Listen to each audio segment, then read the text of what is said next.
the men who are not interested in monogamy go and force us to sign polygamy. Stop being a pick-me. Give someone the opportunity to raise their hand in church to say, hey, I don't support this marriage. They didn't tell you they had wives. We're not getting into 2024 sleeping around. Additional pieces of advice to my young women. I'm going to spill a lot of juice. Stick to the end so you don't miss any of those points. Stop auditioning to be top priority in any person's life. Stop being a pick-me.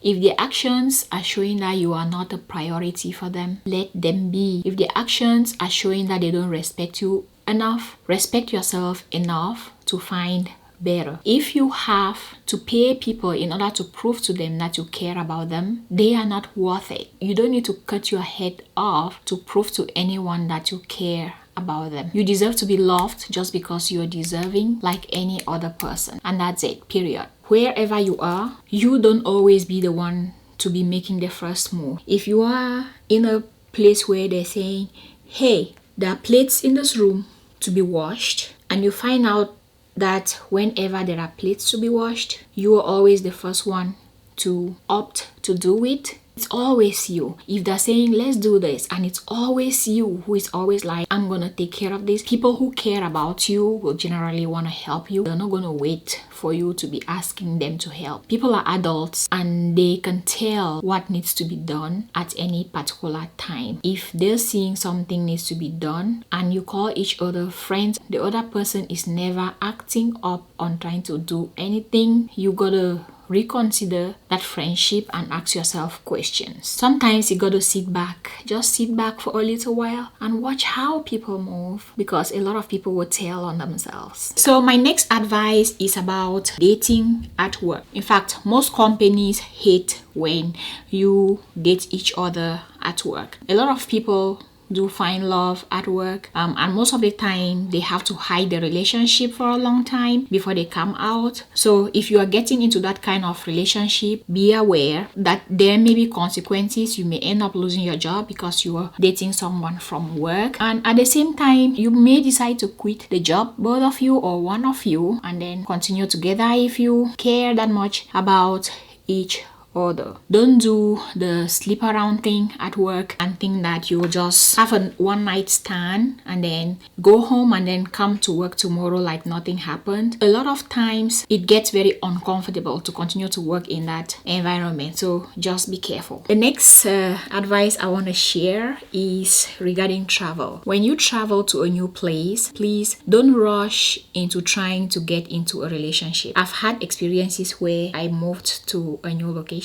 When I first came to Canada, I landed in one of the cities in this place, and this place had a lot of people from my country, men and a lot of women. You may or may not agree, I'm quite a good looking girl. So when I arrived, a lot of the men were like, okay, but you know what? Some of these people were married. If you take your time, you will get to go to places and meet these people as people in the community, and you will get to know more about them. Don't rush into relationships. Most often, even the ones that are not married, they don't align with where you are going. They're just excited that there's a new one in town that no one has talked to yet, and they want to talk to you, especially abroad, because there's not a lot of women out here. Take your time to live in the community. If they start approaching you, sorry, this is not my priority. You know, I'm not looking to date anyone. When you start going to the parties, okay, when they invite you to a party, go there. I can totally tell you, you're gonna see one or two of them come in there with their wives. They didn't tell you they had wives. When they came to say hello 4 months ago, the wives too are always talking. Wives or partners or the girlfriends. When you come to town and you are new, whether you like it or not, they do talk about you, watch you, see who you are mingling with, like what you're up to. They're tracking your moves. Just be careful and don't start sleeping around with them, because before you know, you would have slept with 3 married men and now you just came and you are image has already been tarnished without even you knowing where to submit the first application for a job or school. Sleeping around. You are young, you still have a lot of time in the world to find a partner. You might already have found one now, even at 20 or at 19. You may have found a good partner at this age. Nothing wrong with that. In both situations, whether you have found one or you're waiting to find a good one later, make sure that you are not sleeping around. If you find a good one, stick to them. If you haven't found, make sure that your way to finding them does not involve sleeping around with everybody. First of all, a lot of young people think that when you sleep around, nobody gets hurt. Usually, it seems as if we're just gonna have a one-night stand and everybody is gonna go home and travel to a different country. But there are situations where one of the partners catch feelings, and now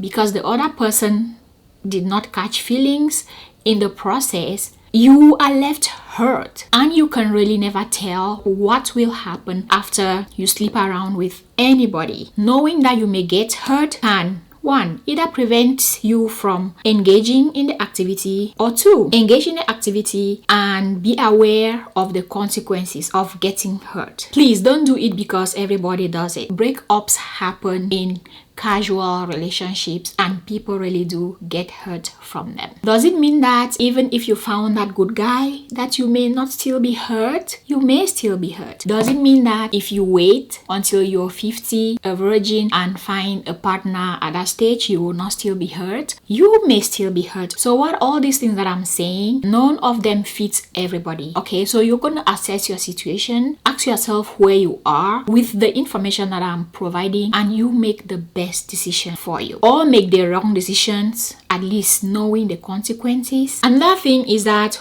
when people are still young, the other people who've already slept around, when they see you and they know that you haven't slept around with anyone yet, all their energy will be now focused on finding you someone so that you can also become like them and sleep around, or at least don't be a virgin anymore. Make sure you are aware of such friends who will drag you to a party and then, try to hook you up with a guy or push you towards a guy, try to get a guy to hold you and take you home, and they will make you believe that not sleeping around with someone means that you are not mature enough or you are not adult enough. Please don't let all of that fool you. It's just a way for them to make you fall into the same pit of hell that they are at the moment. Next thing I want to talk about is that what people show you, please believe them. Whether it's your friendship with your parents, your siblings, your husband, your friends, whoever at work, believe whatever people show you. Actions will always speak more than words. If they're saying A and the actions B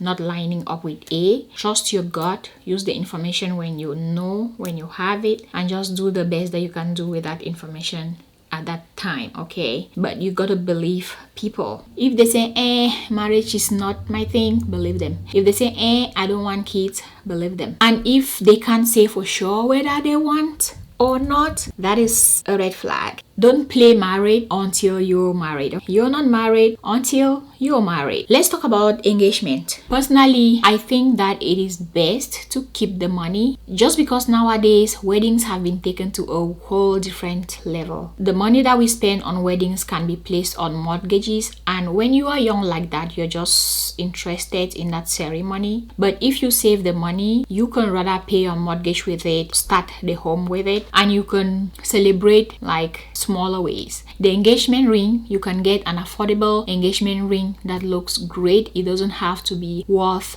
a home. If you have the means, please by all means go for your fancy wedding in Cancun. Not everyone has that option. A lot of people live average lives. It really just only makes sense to be wise with money when getting married or getting the engagement ring. If I had to do it over, Probably I will pay my debts, I would buy me a fancy home, and then have something small to celebrate. But some people really do value the engagement ring. To them, it's a sign of commitment, and it has to be rich, expensive. If that is you, don't say that this big sister said don't go get it. You assess your situation, do what makes you happy. I don't know you, though I hope to get to know you in the comment section below. Do what is best for you. Do what brings you joy. At this point, if you're finding value in the video, it will be a good time for you to subscribe for free by clicking on the subscribe button. Okay, it's free to subscribe. Please do not date your friends, partners, or exes. If you didn't know, that's fine, because people lie in order to sleep around with women. If you didn't know and you found out, end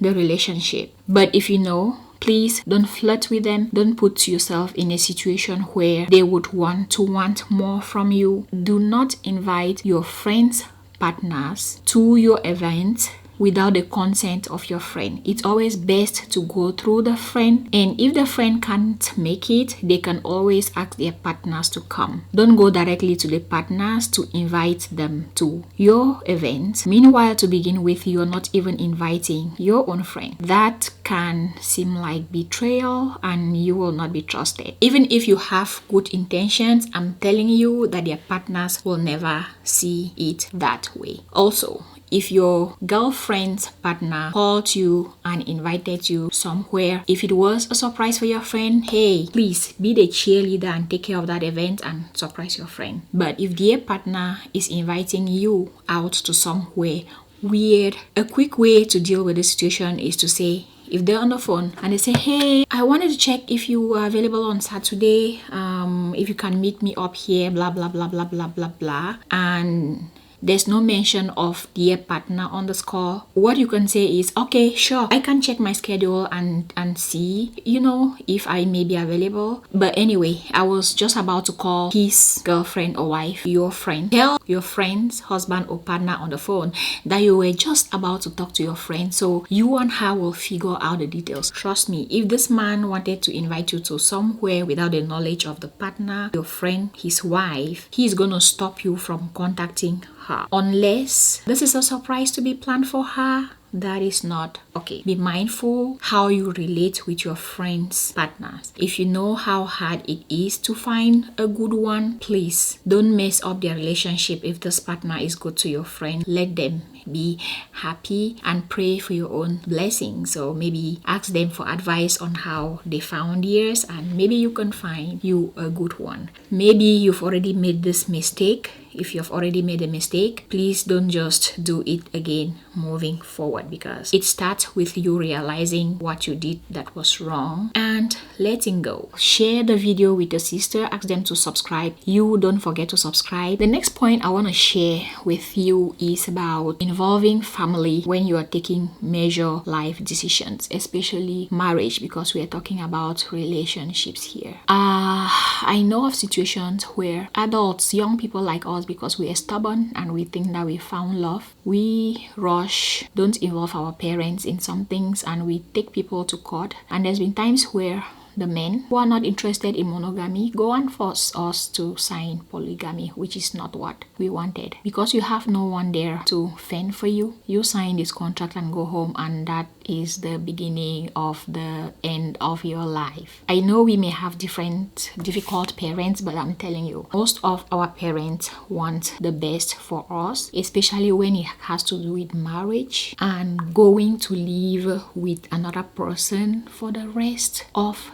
your life. They get really worried. Next time you want to get married, involve your parents. Don't take your partner to court just by yourself. Come along with your family. Let them see what's going on. And also, please give someone the opportunity to raise their hand in church to say, hey, I don't support this marriage. Because sometimes we're getting married to people who were married before, and these people lied to you and you had no idea they were married. If you take your husband and you go do a secret marriage in Cancun, you're gonna find out when you post those pictures on Facebook that a man had been married twice and they have 5 children. Okay, but by then it's gonna be lit.